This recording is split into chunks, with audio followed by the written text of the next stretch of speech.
We make our own luck, which is to say, things randomly happen and we apply our personal ideas about luck to that randomness. Welcome to Night Vale.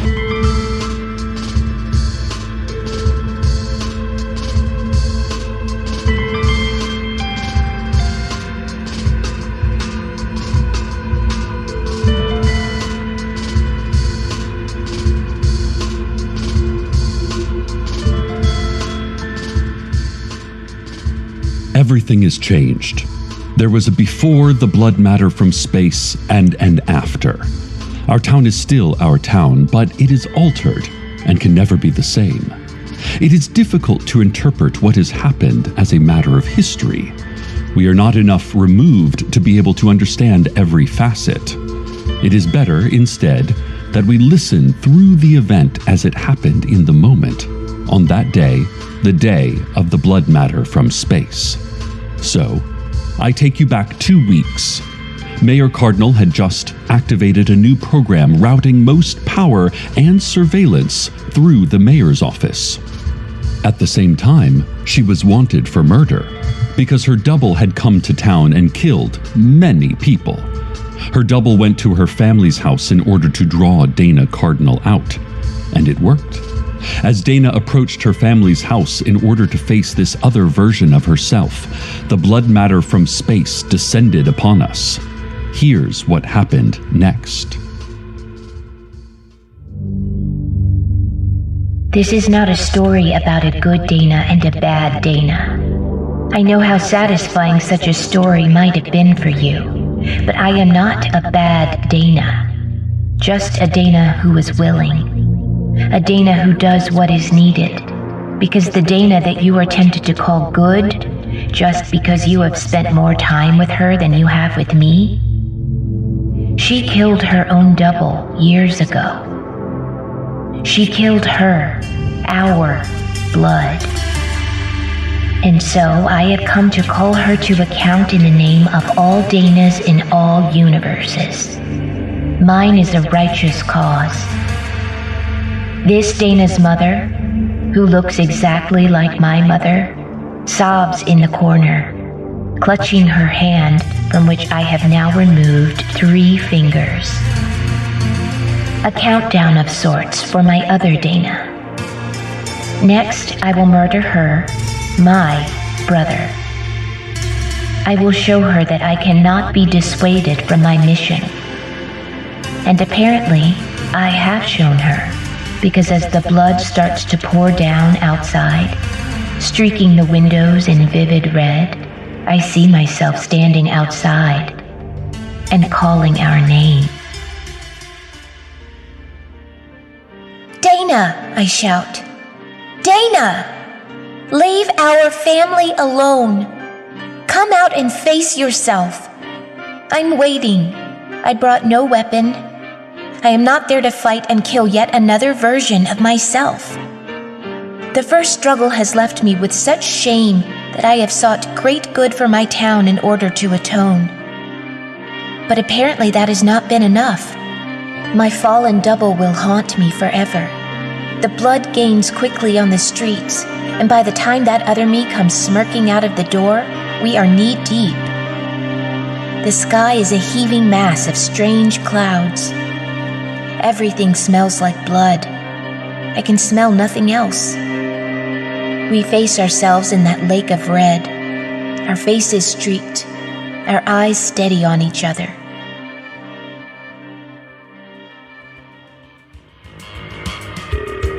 While this was going on, the Blood Space Matter viewing party here at the station was going swimmingly, in that we all had to start swimming. None of us, not even Carlos, had been aware of just how deep the blood matter was going to get. Apparently, the station is a bit of a low point in the local geography, and so we'd flooded significantly more than the rest of town. Still, we all made the best of it, having ourselves something of a macabre pool party. Unfortunately, my life in the desert had not prepared me for swimming much, or at all. But fortunately, my broadcast equipment floats. So I sat astride my radio desk, bobbing about in the blood. Oh, Night Vale, what are we going to do? The mayor's new program of centralized power is still in effect. The mayor is in charge of everything, and not much can be done without her say, which is a huge problem now for obvious reasons. I eye myself over. This other me, she is weak. I see no strength in her. She thinks she has seen hardship. She thinks she has experienced responsibility. But now I am her reckoning. I am the proof that she is unworthy of the name Dana Cardinal. You are guilty, I proclaim. This is a sentencing, not a conversation. I continue. You have murdered one of us, and you have been found guilty by your other selves. You must pay for your crime. She bites her lip. The blood we both stand in is soaking into her jeans. She shakes her head. She draws herself up. A fight, then. Very well. I had hoped for some backbone. There are worse places to find it than in myself. This Dana from some other world? She is not wrong. I killed my double. Or I am the double who killed the original. That is true. And I have felt every day sorrow and guilt and confusion over that. I have punished myself in my thoughts and in my nightmares. But now there is this external avenger, come to see to it that I suffer even more. I had no choice that day of the sandstorm. It was me or that other me, and I chose me. That is what happened. It was survival, plain and simple. With a slight reshuffle of luck, there could have been that other Dana standing here, knee-deep in the blood, under clouds that look like angry boils. Or, I think I had no choice. I think it was a matter of survival. Maybe things could have been resolved peacefully if I had made different decisions. Or if I was a different person. But I am only me. Of course, now I know there is not only me. And seeing my resolve, the Dana from another world bellows like a predatory animal. It is chilling to know that somewhere in me, that bellow lives, even though I've never brought it out. And the other Dana comes for me, abrupt and violent. Cecil again from the present. And what a chaos this present is. Because even though the town's power and decision-making runs entirely through the mayor's office, there is no mayor now to make those decisions. The mayor's chair has sat empty for 2 weeks, and it may well be that no one will ever sit in that chair again. This is metaphorical.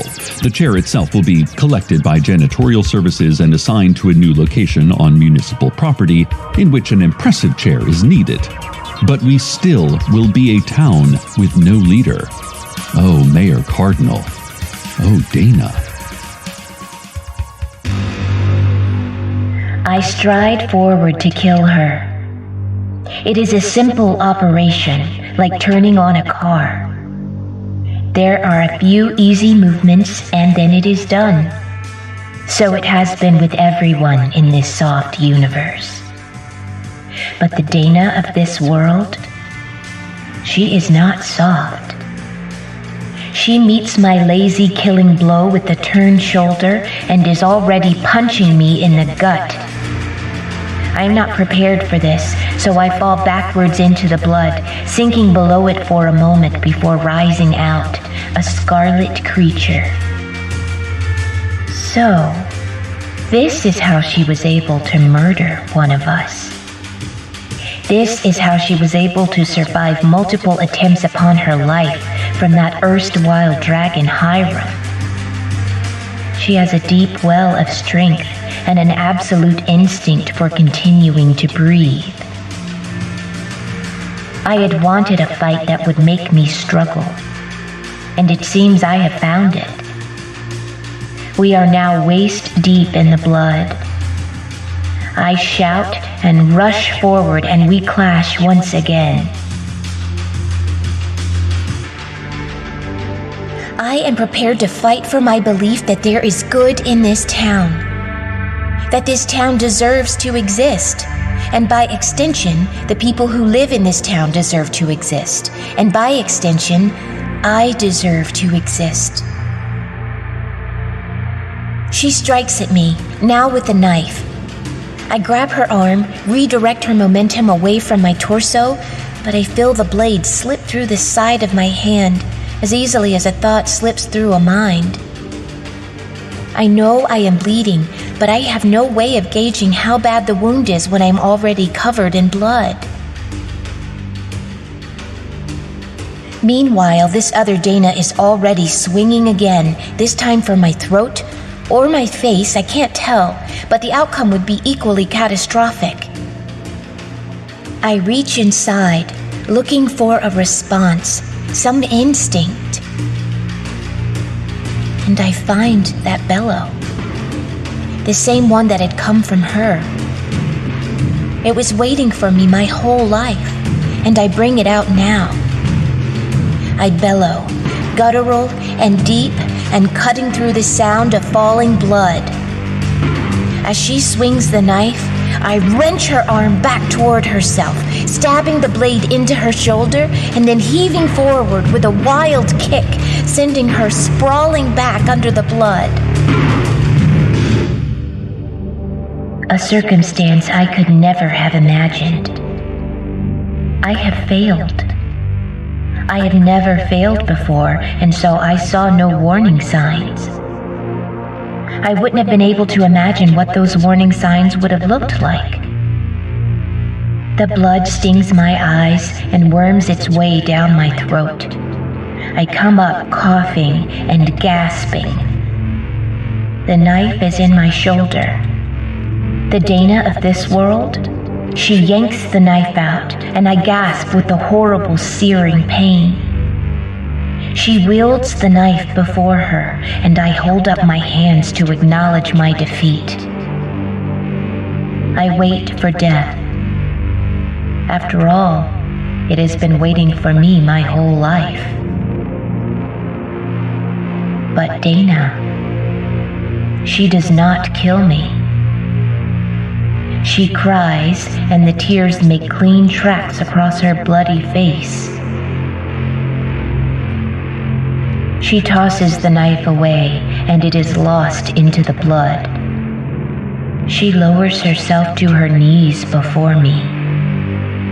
In doing so, she goes neck deep, just her face peering at me from the surface. We are both at the same level now, both almost submerged. The conclusion of what concluded 2 weeks ago in just a moment, but I really do need to check in on the weather.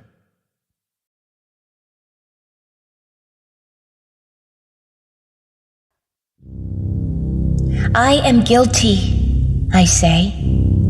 Everything you say about me is true. I killed my double. Or I am the double and I killed the original. Either is a grievous crime against a person who was and was not me. And I should stand accountable for that. That crime has haunted me ever since. I present myself to you, who is also me, for judgment. I am ready for me to judge myself. I look at this woman, the blood lapping at her ears, soaking into her hair. I flinch toward her and she makes no move to defend herself. In her eyes, I see anguish. I see guilt. It would be an easy set of 3 movements from this moment to her death, but I do not take any of them. She does not need to stand any more accountable than she has already made herself. She does not need any more punishment than that which she has already given to herself, every hour of every day. She has not forgiven her crime any more than any other version of her has. I rise and stride away into that downpour of blood and return to my brutal, familiar world. I watch her leave, and I am not surprised. How could I be? She is me. I am her. I stand and make my way slowly, sometimes swimming, sometimes wading, to Raiden Canyon. The blood rushes over the sides, a torrent.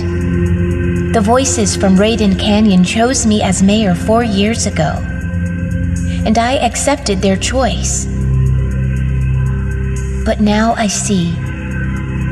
The power I have endowed to the mayor's office should not be given to someone like me, someone whose judgment is so flawed, who has made mistakes so human.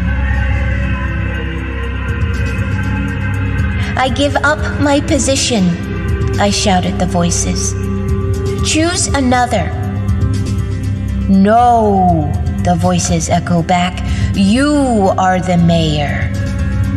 I refuse, I say. I won't do it.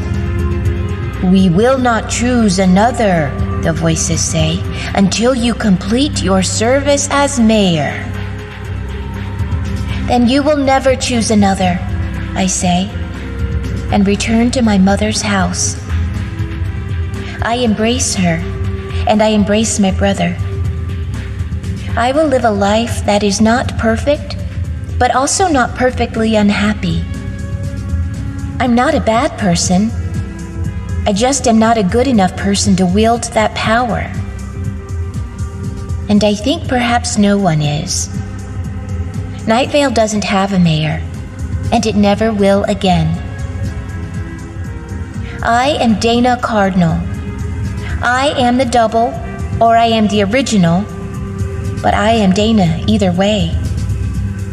I have stood accountable for my crimes, and now I come out the other side, ready to live my life as a fellow citizen, as a fellow human being.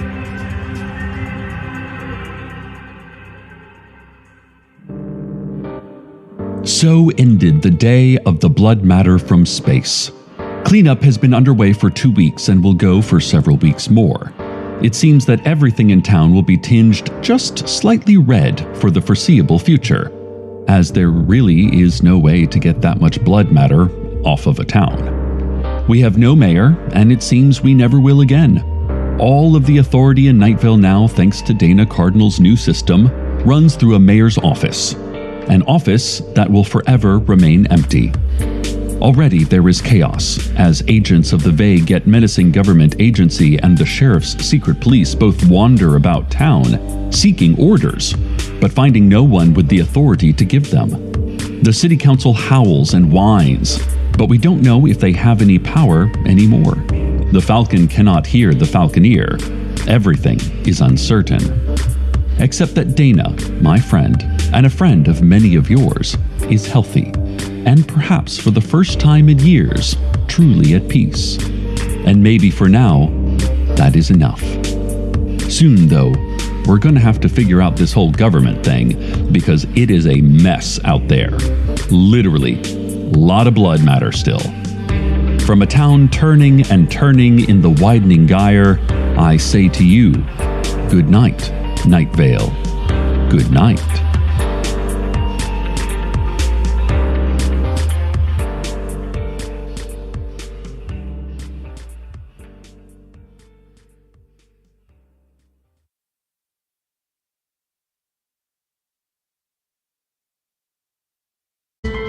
Welcome to Night Vale is a production of Night Vale Presents. It is written by Joseph Fink and Jeffrey Craner and produced by Disparition. The voice of Night Vale is Cecil Baldwin. The voice of Mayor Cardinal and Dana was Jessica Nicole. Original music by Disparition.